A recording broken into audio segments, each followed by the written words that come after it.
Derek Frandsen, it's Ajay Salvesen. It's 106 on FM 1390 AM The Fan, joined by Gabby the intern here in studio. You can also join us on 106onthefan.com. Look up any of our previous shows, interviews, and such on Stitcher, iTunes, or Spotify. Just type in the Full Court Press, Eric's in my name. You'll be able to get all the content of our show and what we brought out so far. We hope to have Tony Jones here in a bit. Eric might have gave me a false number. See, Eric, this is why you don't joke around when you give me a phone number, okay? Well, I don't know. What are you talking about? No, you know what I'm talking about. I gave you his phone number. No, you gave me a bunch of numbers in lengthy, or I guess in spurts. Were they in the right order? Yes. No, I don't know. Because when you go 8-0153 235. Okay, what the fetch, man? I lost you at 8. He's got a different number. You genius. Let me write it down. Freaking babysitting. Like, this is why I'd rather have Gabby. He just replied to because me I don't have to after we were trying babysit to call Gabby. him, and now I don't have a Gabby's pen. prepared. You don't have a pen? You have a pen? Don't catch the pen. It's right there. Oh, what's shaking, everybody? Am I too late? Oh, he says I owe him cookies. So, Eric, we made a deal that 9835. Dang it, I do owe him cookies. He's actually not wrong. Ow. He said when I opened the show in the first hour, he said, "Why didn't you open the show by saying what's shaking, everybody?" And I was like, "Oh, that's good." And I told him if I didn't open the second hour with that, I'd owe him a crumble cookie. Ooh, yeah, you were a little late there. Shut it, Eric. All right, text me your favorite cookie, and we'll, without getting coronavirus on it, we'll get it to you one way or another. Text me your favorite cookie, though. I do owe you, though. Yes, absolutely. All right, so, Ajay... I got to call him with the right number. Wait, now is this even the right number? He changed his number from what I used to have in my Rolodex. No, actually, that's the number. I have that number that he just gave you in my phone, so maybe you're not as BFFLs as you Apparently thought you were. not. I've got, old... Best friends for life. Stuff. Or maybe he was giving me some stranger's phone number. Anyway, that would, I guess, explain why he never texted me back the other day. The only reason I can communicate with him is through direct message on Twitter. So anyway, we'll get some updates from Tony Jones. A really interesting article that he put together on The Athletic about the relationship right now between Donovan Mitchell and Rudy Gobert. It's tense right now. Utah Jazz organization probably happy, really happy for this break, just so those two athletes can simmer down and work together again. Is there going to be a return to the NBA as more players are being tested, a few more players being tested positive for the coronavirus? Does that delay things even further, or it's in the self-imposed break right now anyway, and nothing was going to happen as a result no matter what? So anyway, get some of his thoughts on what he knows currently about the situation going on in the NBA, and then how that changes the calendar, how that potentially changes and affects contracts. So a lot of different things to unpack about how this recent coronavirus issue has been spreading around the country and affecting lots of different leagues. Yeah, and so now joining us here on the Full Court Press, he is the Utah Jazz beat writer from The Athletic, does terrific work. In fact, wrote a great article on Rudy's and Donovan's relationship. If it's repaired or how it can be repaired and such. Tony, my man, thanks for joining us. How are you? Thanks for having me. I think you ask us how are we. We're okay, but we're not the ones who sat inside a Chesapeake Arena for I don't know how late at night, through like one of the most craziest situations I've ever heard beat writers have to sit through. I know you've had to recount the experience probably 1,001 times. I'm going to ask you to do it one more time though for us. Anything for you guys. It was crazy. It was surreal. It was one of those things where, your instincts are to be a reporter and do your job. But at the same time, you're worried about your overall personal health. The members of the traveling media, we just had to be patient, and we were in constant communication with the NBA We were in contact with the Jazz. I think the key context is nobody knew what was going on, so it was just kind of like everybody was just trying to figure out what was going on the fly. And then, we finally got tested. The whole thing took about 6 hours. The entire experience from when the game got canceled to when we walked out of the arena. It's funny that you asked me this question because last Wednesday seems like 6 months ago, and it was only 7 days ago, and so much has happened since then, including being in a major earthquake this morning. So it's been interesting. It's been an interesting week for sure. Well, as you said, it's been a very interesting year in the NBA with what happened when China, the Daryl Morey tweet and the firestorm that created, Kobe Bryant's tragic passing, and now this. I mean, this is certainly going to go down as one of the most bizarre NBA seasons and things outside of what actually happens on the court of play. But how does this now affect where things are going to be for the NBA? I mean, we just find out just the other day that 4 New Jersey Nets players, there I go again, with the old habits, Brooklyn Nets players tested positive for the coronavirus. Does that, do you see that the NBA calendar is really going to be starting again when they say it is, or does it now look like it may even be pushed back further? No, I think the answer to that question is safely that nobody knows. Let's see, Tony, we're kind of having a hard time hearing you. I don't know if you can get in potentially a better spot. Is that better? There we go. Sorry about that. Yeah, I think the biggest answer to that question is that nobody knows, right? Like, I think, we're in a position right now to where the coronavirus health situation is going to get worse before it gets better. I think we're in a position where we have to consistently reassess, just constantly. So we have to reassess in 2 weeks, and then reassess in 4 weeks, and then 6 weeks, and so on, because, I don't think that the NBA or any major league could come back until this thing kind of flatlines a little bit, and we don't know when that's going to be. It could be easy to say, well, we could get a vaccine, and I do believe that we can eventually develop a vaccine, but I think that's 12 to 14 months down the road.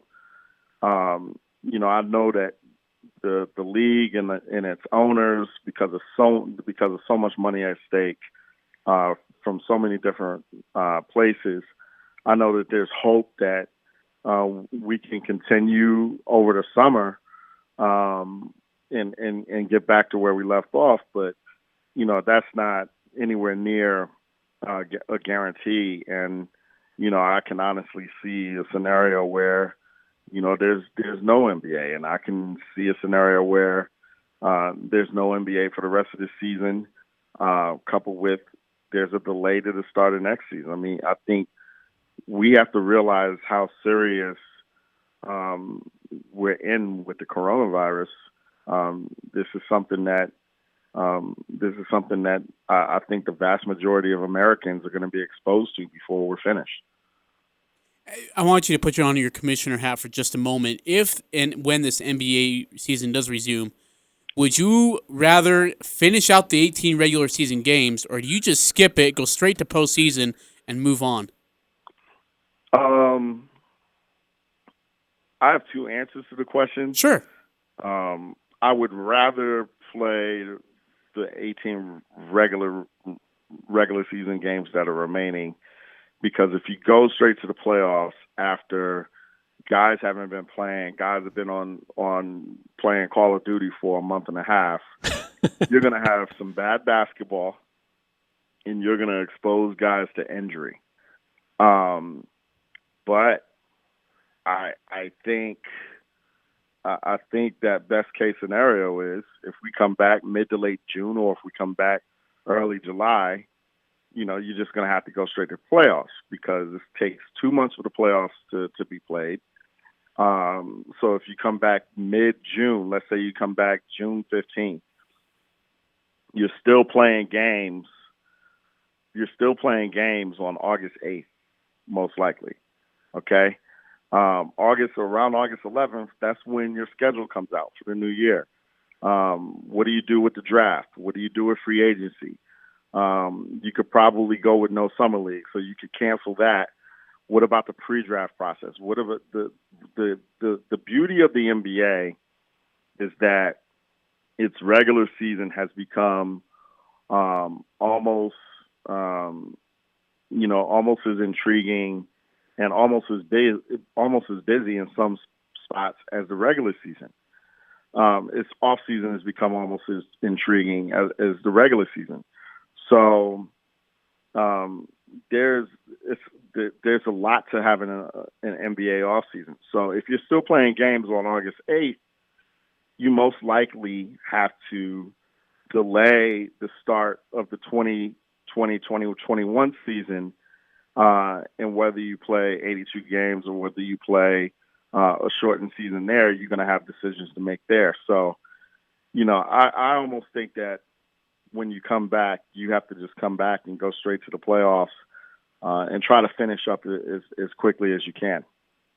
Again, we're talking to Tony Jones, beat writer for the Utah Jazz, for The Athletic. Always does great work. And one of the pieces that you've done here recently was examining the current relationship between Donovan Mitchell and Rudy Gobert. Initial reports based on some of their social media posts, it looked like that maybe Donovan Mitchell was harboring some ill will towards Rudy Gobert and maybe some of his careless actions. We were uncertain if that was.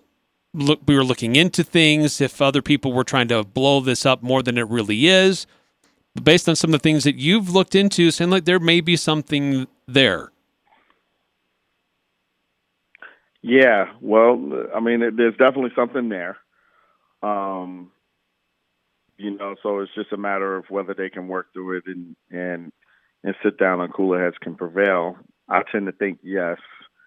I don't think their issues are serious enough to where we get to a point where it's a point of no return.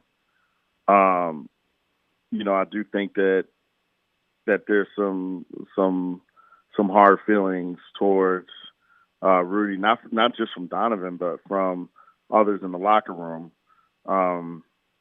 But I think Rudy understands that. He made a mistake on Monday. I don't think he made a mistake in terms of, touching reporters' microphones. That didn't give anybody the coronavirus. It was just the principality and the message that it sent of just kind of being callous towards the whole thing. That was what was the bad look. But I think that Rudy's been really vigilant and really good, since his positive diagnosis. He apologized publicly. He's trying to take a lead in coronavirus awareness. That's been really good. Obviously, he pledged a significant monetary commitment, to help against the coronavirus. That's been really good. So, at the end of the day, I'm sorry, I just felt there's a minor aftershock coming. Oh, where I'm at right now. So, at the end of the day, I think, Rudy's done a lot to kind of atone for that misstep. And I think, just behind closed doors, I just think that Donovan and Rudy just have to have a conversation or some conversations, and I think the Jazz just need to just go ahead and figure out a way to put this behind them. Tony, I know and I understand if you don't want to answer this question, but you being the professional reporter you are and so damn good at your job, were you a little bit or even at all miffed at the way Adrian Wojnarowski came out with his tweet about Donovan and Rudy and the Jazz players in just to open up the coronavirus situation? Well, I have great respect for Adrian. I think he's the best in the business at what he does, and I think that's obvious. Um, I do think that I wish he had worded that differently. But at the end of the day, you know what? I mean, every word that he said in the tweet turned out to be accurate. Um, Especially, when, I went and did my own reporting. So, you can't get mad at a guy for being accurate. Yeah. Um, it was brutal honesty.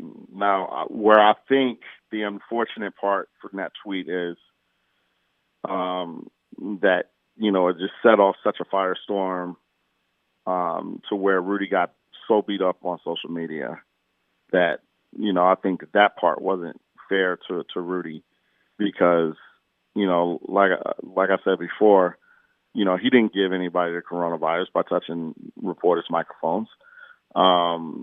He didn't, to be honest, he didn't even expose anybody as a high risk. We were given a message from the Utah Health Department that any microphone that Rudy touched on Monday, those guys, that reporter of that microphone was considered low risk. So they didn't have to. At that point, there was nobody even had to self-quarantine. So Rudy didn't put anybody in jeopardy by touching microphones. So I think that Twitter and social media acting like he was patient zero and acting like the entire virus was because of him. That was really unfair. But I mean, as Donovan's Good Morning America interview shows, I mean, Adrian was right in what he tweeted. He was accurate. So you can only get so mad at a guy when he's accurate, whether you like the wording or not. I got to ask you, I know it's off topic and off base, but how are you doing? I'm doing fine. I want to be off quarantine, but I still have 8 more days to go. Oh. So, I mean, I just, I would really love to, when I do get off quarantine, I'm going to be very careful. I'm still going to spend the majority of my time at the house. I'm still going to, do my best to avoid large crowds. But man, I just want to get out of my room and hang out with my kids and hang out with my wife. And I can't do any of that right now for another 8 days. So that part is really tough. But because I was directly exposed to Donovan Mitchell and Rudy Gobert, it's something that I just have to do. We're talking to Tony Jones, beat writer for The Athletic, covers the Utah Jazz. And with some of the things going on in the NBA, where let's step away from what the future might hold with when play might resume or everything like that. Let's look at where the Jazz were in the moment of the NBA was before that fateful Wednesday night. Was this team positioned to make a run in the Western Conference? They've had their ups and downs this season.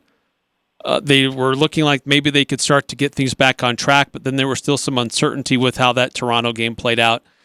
Before all this went down, how would you have assessed the health and the future of the Utah Jazz in a playoff run? Well, they were certainly in a position to make a run. I mean, they're in the 4th spot of the Western Conference. They were 41-23. Last Wednesday was a big game against Oklahoma City. So, I mean, they were certainly in position. The question is whether they could have defended enough to make a run, whether, they could have been cohesive enough on the floor to make a run. And those were big questions. But,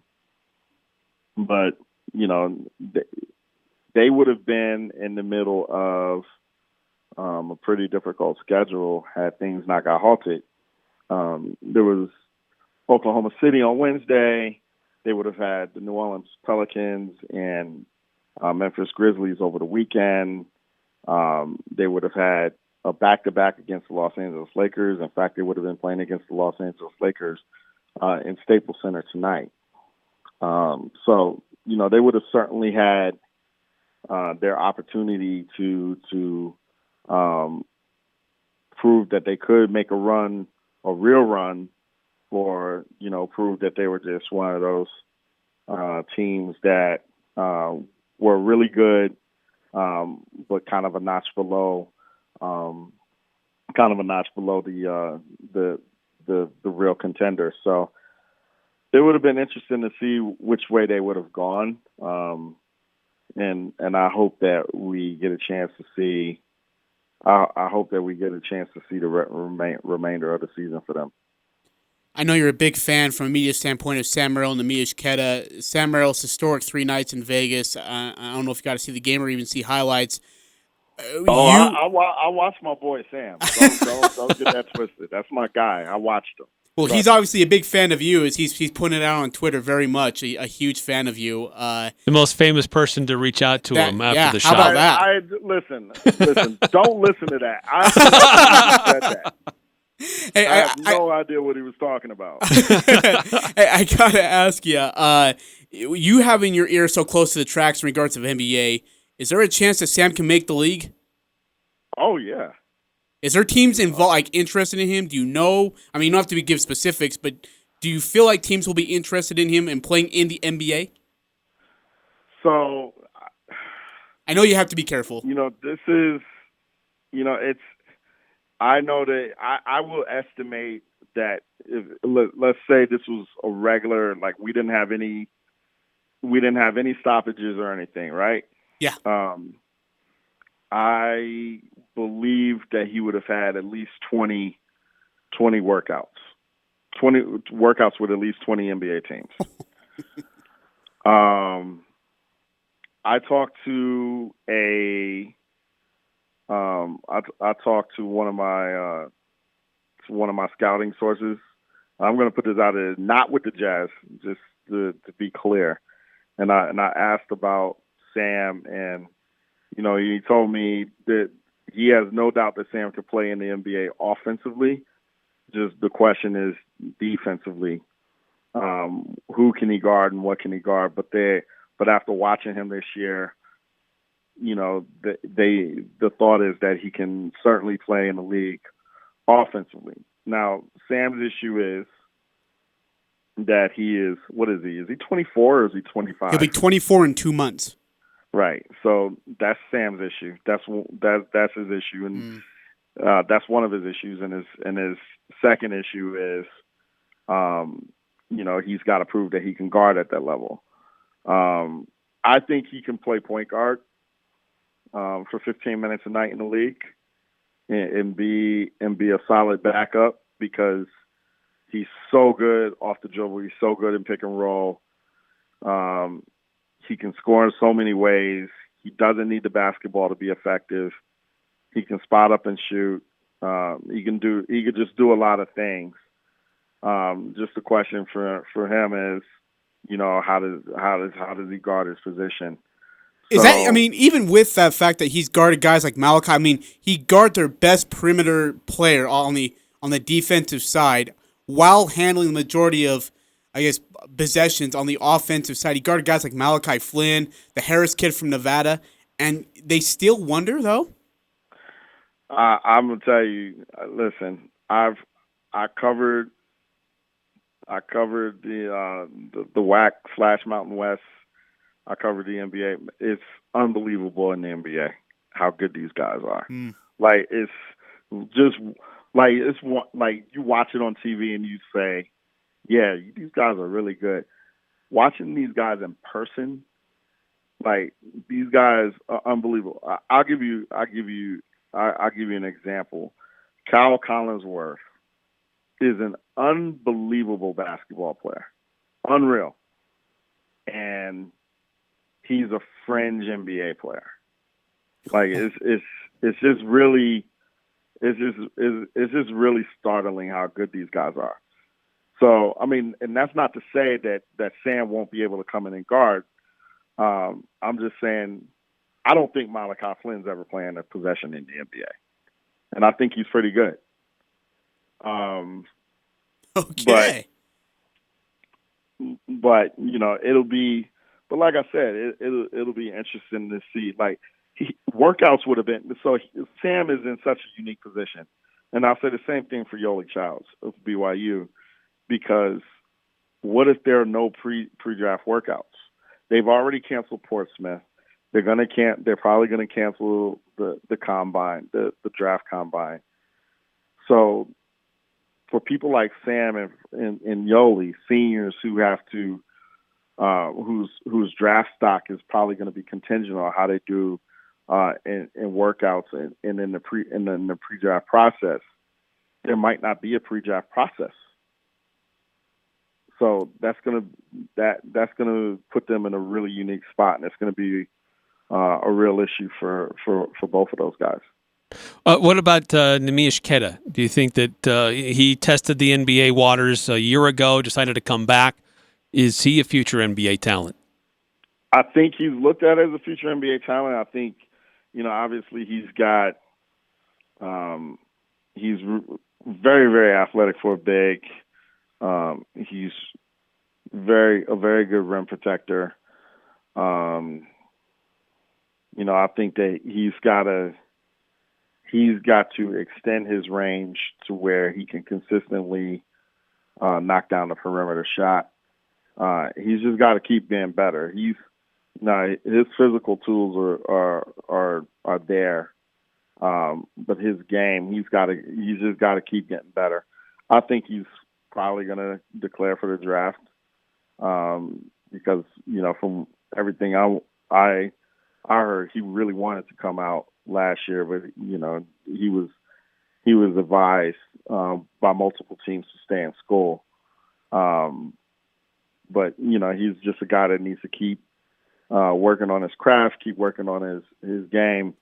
I think he should come out because I think that even if he doesn't get drafted, or if he gets drafted in the second round, somebody's going to give him a two-way. Somebody's going to keep him around for a year to where they can develop him. And I think that him, if he gets to the right team to where they have a real good player, a good player development program, I think that'll give him a chance to stick. Hey, final question for me, Tony. I got to ask you. Eric and I were discussing if there was one during this little break of sports, if there's one game you could go back and watch from, okay, I'll give you two options. You're going to do NBA or any sport from a classic game. What's the one game you would want to watch? Would Georgetown be involved? Probably. So I only get one game? You get one game from ESPN or whoever to air it for you, and that's the one game you get to watch over and over again.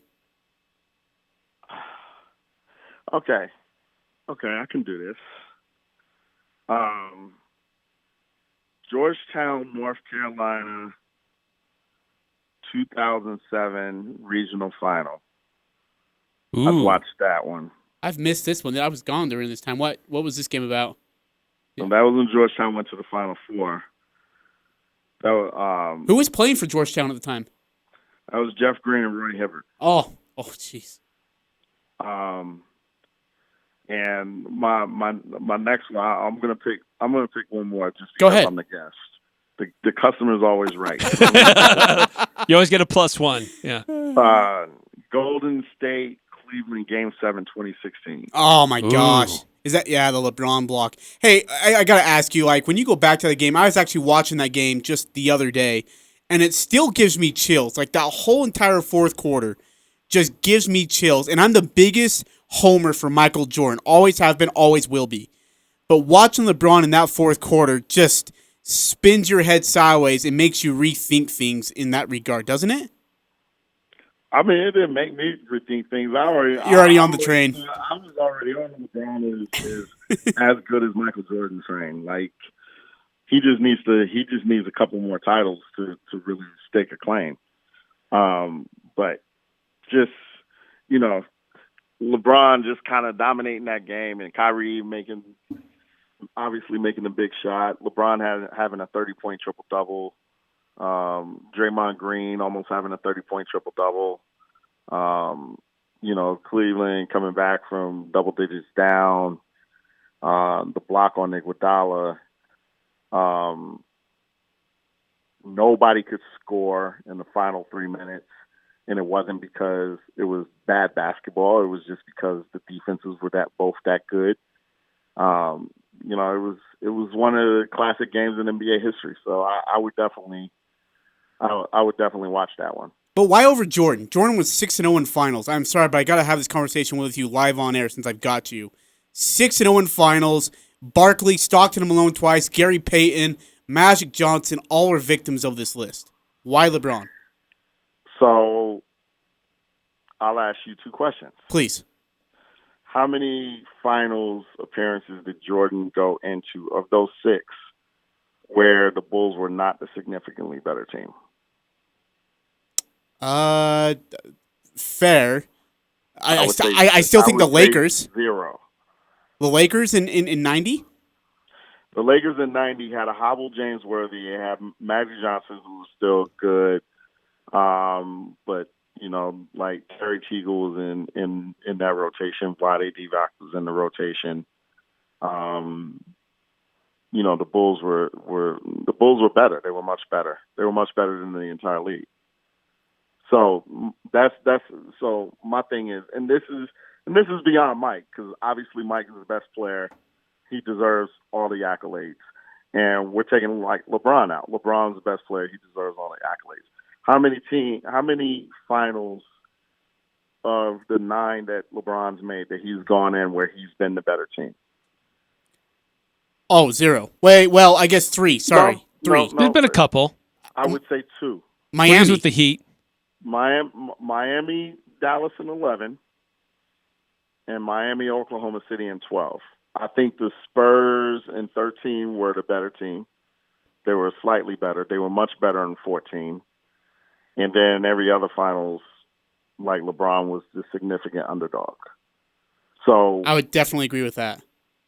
So when you have, it's hard. It's hard to beat a team 4 times. This isn't the NCAA tournament. Like, if you're the better team going into an NBA series, you're probably going to win that series, because it's hard to beat a team 4 or 7 times when you're just not better than that team. Now where I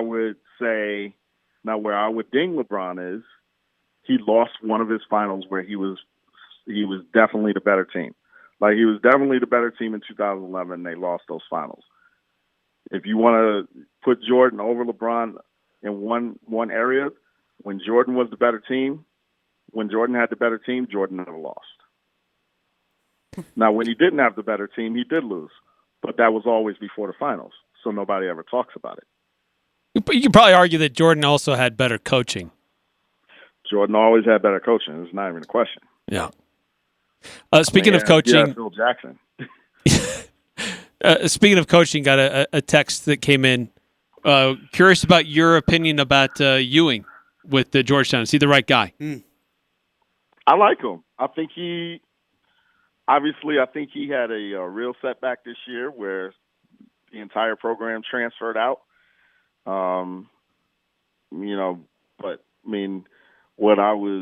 As a Georgetown fan, what I was proud of was that the remaining 5 guys that he had, those guys all played hard for him. Like, they visibly played hard. And I think that he's a good recruiter. I think he's still learning his way as an in-game coach, but I think that he has a chance to I think he's going to give them a chance to turn it around. So I'm on board. Tony, that's great stuff. Thank you so much for your time. Greatly appreciate you. You're the most famous person we've ever had on our show. So thank you. If you guys don't listen, all I am is somebody who killed flies at Maverick Stadium once upon a time. Yeah, that's right. That's all Tony I the am. Terminator. I forgot about that story. I heard about that. Tony, such damn good stuff, man. Thank you so much. Very, very much. Greatly appreciate it. Stay safe and wish you the best. Thanks for having me. I really appreciate it. All right, big guy. Take care. Tony Jones, read his stuff on The Athletic. Yes, it is a subscription website, but I'll tell you, it's worth it. They've got great material. He's so good, Eric. They've got a great staff. They do a lot of great work covering the NBA, the NFL, college basketball, college football. So Tony's always been a friend of the program, and always appreciate him coming on and spending some time with us. Long overdue for a break, but when we come back, Eric, there's two stories that are rising. One, Rachel Nichols is currently interviewing Adam Silver, and he's talking about a possibility of the season starting later than November. And then also the second part, Utah Jazz in-arena employees may not be getting paid, I guess, for having a situation where they can't work. I'd love to get your thoughts on this. It's Full Court Press. Eric Frandsen, I'm Ajay Salvesen, 106 on FM, 1390 AM, The Fan. It's the Full Court Press, weekday afternoons from 4 to 6 on Sports Talk Radio, 106.9 FM, 1390 AM, The Fan.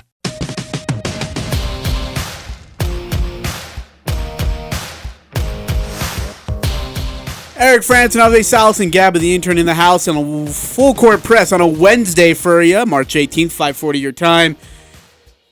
Great stuff from Tony Jones. A big thanks to him for joining us while stuck in his room and unable to escape for a whatever amount of time.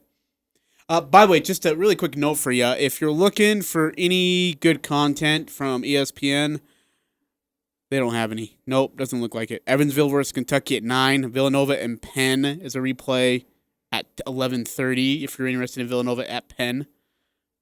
Yeah. Otherwise, you're screwed. They got nothing for you.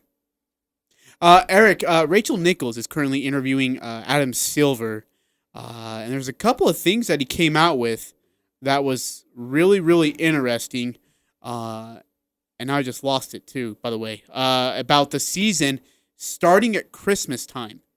Did you see this? No. So, now I got to look it up. Doggone it. Here it is. Rachel Nichols asked if this could result in the NBA calendar being permanently shifted, such as seasons starting on Christmas. Adam Silver, quote, possibly. Those are things we're always talking about, end quote. The fact that he says possibly scares me to death, man. Because Adam's so front and honest with you that he's going to say, no, we're going to be starting here. This is what we want to do. When he says possibly, it's like, oh, jeez.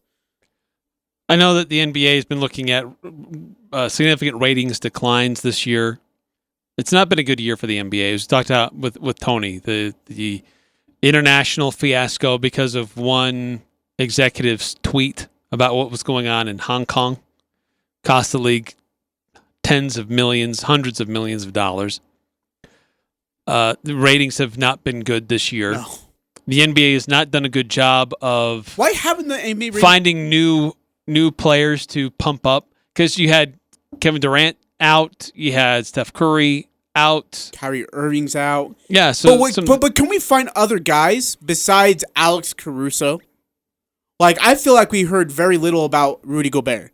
We've heard very little about Donovan Mitchell. We've heard very little. I mean, give me another guys like breakout Damian player. Lillard, Yeah. who've had some exciting There you moments. So the NBA was dealing with that, and then we talked about Kobe Bryant's passing, but it seemed like the only team that was getting ratings on TV were the Lakers, and so that was problematic, I think, too. I think the NBA saw that, and then they're like, "Oh, we got to hype this Lakers team every chance we get." So it becomes a problem when they put all their eggs in one basket. But so they were playing with different ideas, like the in-season tournament and delaying the start of the season. I think those are all bad ideas. Yeah, no, I would absolutely. That's a great point to bring up. Could you imagine? I know we talked about this yesterday, Eric. NBA basketball in the summer, like in August, in September, if that's the case. Along with, well, if we hope to have summer football, I guess fall football getting ready for camp, MLB baseball hopefully will be back by then. It'll be actually an intriguing summer. We'll be all right. The Olympics? The Olympics, yeah. And again, we if go that back happens. to the conversation. Coronavirus is very minimal right now in Japan, and has been. But the real question is not necessarily how are things in Japan, but how are things in other countries? How are things? Can you hold any qualifying events? Will you allow people from countries that are severely affected into your country? So, yeah, we're not out of the woods yet on all of this. But I think that there's certainly the sense that the NBA is still uncertain about what it's going to do. Yeah, amen. In fact, Adam Silver on SportsCenter, quote, "We're trying by every means we can to play basketball again this season." End quote. You could tell, he quotes you exactly, Eric, we have no idea what's going to happen. Like, we have no idea where this is going to go. And by the way, just a quick news update, off sports topic, but Utah State has canceled their ceremony for graduation this year. So there'll be no graduation for Utah State students. They're going to try and honor it later, but the scheduled graduation will not happen this year. Yeah, and that's not just unique to Utah State. That's across higher education in the state of Utah. Yeah. Apparently, BYU, from what we're Utah seeing. announced it as well. Also, just since we're passing these news and notes along, our friends here at the Cache Valley Media Group have teamed up with a lot of local restaurant owners and have come up with one clearinghouse for food delivery. Because a lot of people are practicing social distancing. The governor of Utah said all in restaurant dining is canceled after tonight. So if you want to eat out, if you want food, you either have to go pick it up or have it delivered to you. So a lot of those local restaurants have banded together, and we've created a website for them. It's called CacheValleyRestaurantDelivery.com. So go check it out. That's so cool. So because there's some restaurants that have catering services. Well, they're not catering any events right now. So they have the vans, they have the personnel, and there's these restaurant owners are really concerned about their employees, giving them work. And because nobody's eating and no one's leaving tips. So they're working out a way to help each other out. Even though they're competitors, they're banding together. I think it's super cool. Yeah, I think it's awesome. Great work by you guys, by the way, too, to be able to promote the local restaurants who are in need of help. Which, by the way, I didn't know how many local restaurants we had until I saw on Cache Valley Daily. I was like, oh my gosh. Oh, that's just a sliver. I honestly had no idea how many local restaurants we had. Yeah, that's the initial grouping. There's about 20 restaurants together so far. But if you're curious about where to eat and if you want some food delivered to you, there are options. Eric, I got to ask you, we're going to go to break here in just a little bit. I do got to ask you this. So, Andy Larson of the Salt Lake Tribune is reporting an email sent to part-time Vivint Arena workers said that workers would only receive payment for actual hours worked on their next paychecks, not yet incorporating Rudy Gobert's donation or any help from LHM on lost wages. I'm going to try and stay on the line here because but I'm saddened for those part-time workers who do, by the way, work extremely hard. Long hours. I was one of those there, by the way. Well, and no care for them at all. Well, it's I don't know if care is the right word, but certainly I think it's a challenging situation for a lot of businesses right now. We're seeing that here. We're getting a lot of clients canceling their orders. Like, we don't even know what to advertise right now, so stop our advertising. And so from a business owner, certainly a large group like the NBA franchise that employs a lot of people on sometimes a nightly basis with all the different events that are going on, and all of those have stopped abruptly, your source of income and revenue has gone away. Now, and so how do you pay them? But you want to take care of people, but at the same time, you want to stay in business and be able to still be there when this thing comes back. According to Harwood Paroxysm, their latest list says that 29 teams have already pledged to take care of the part-time workers. He goes, I mean, you'll have to see if they stick to their word, but they've already pledged it, including players like Zion Williamson. Yeah, big shout out putting to in money. Rudy Gobert, Zion Williamson, a lot of other NBA players that said, you know what? We know this is important. These people help everything that happens in these arenas. We're going to do what we can to help take care of them too.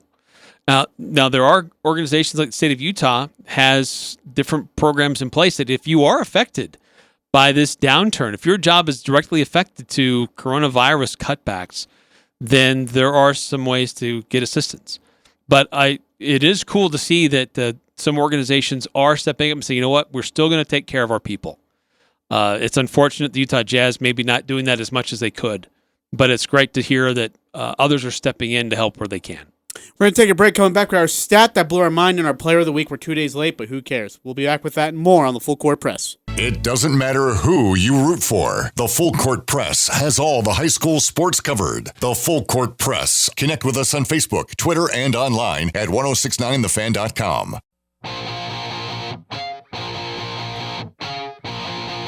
It's the Full Court Press. Eric Frandsen and Ajay Salvesen here on 106.9 FM, 1390 AM The Fan. 1069thefan.com. You can also find us on our podcast platform, Stitcher, iTunes, Spotify. It is time for our stat and player of the week. We got to this just a little bit late because of we had a heavy interview schedule yesterday, and we'll have a decent schedule tomorrow as well. So, Eric, stat that blew your mind. All right, this is there's some recent trades in the NFL has caught a lot of attention. One of them is specifically got things started earlier this week. DeAndre Hopkins leaving the Houston Texans, going to Phoenix to play with the Cardinals. He is going to be joining a really good wide receiver group. And Larry Fitzgerald is already there. And so will he get enough touches? Will either one of them be able to coexist? Well, here's the stat that blew my mind. Last year, the Cardinals ran 328 plays with 4 wide receivers on the field. That's more than the next 5 teams combined. Since 2013, by the way, Hopkins has hauled in the 3rd most receptions in the NFL. Just behind him, Larry Fitzgerald. Oh, yummy. I like it. Eric, Nick Foles is headed to Chicago. The Jacksonville Jaguars are trading Nick to Chicago for a compensatory, whatever that word is, 4th round pick. Nick Foles has won 4 playoff games as a starter since 2017. We won't talk about when those 4 games happened. The Bears have won 4 playoff games since the start of the 91 season. I also was looking at another stat. This is actually courtesy of ESPN Stats and Info. Do you know where this Super Bowl is going to be held this year? In Tampa Bay. Never in NFL history has the home team or has a team play in its home stadium for the Super Bowl. Really? Well, Tom Brady has a chance to make it his first. Or history says, don't count on it, Tom Brady fans. I don't know. I'm not going to lie. I'm partially scared. I really am partially scared.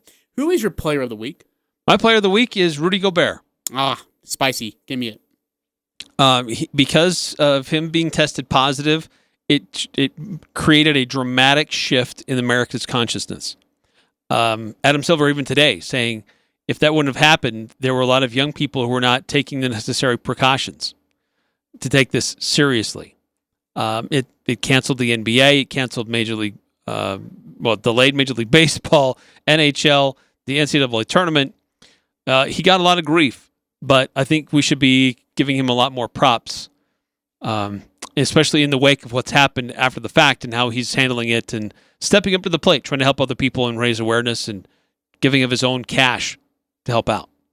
My player of the week is actually me, Zion Williamson. He was like really the first player, well, besides Rudy, one of the first players. He's a rookie, Eric, and he comes out 19 years old, and he donates a chunk of money, $100,000. Is that what it was? 100 grand? I can't remember if it was 200 or 100.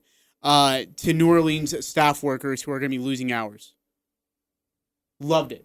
Absolutely loved it. I thought that was awesome. Good move. We're right. He was the first, and several others followed. And Mark Cuban really kind of led the charge, didn't he, as the owner, saying, you know what, I'm going to make sure we have a program in place. Yeah, that very night when it was all happening, he went right out early on saying we're going to do what we can to take care of our people.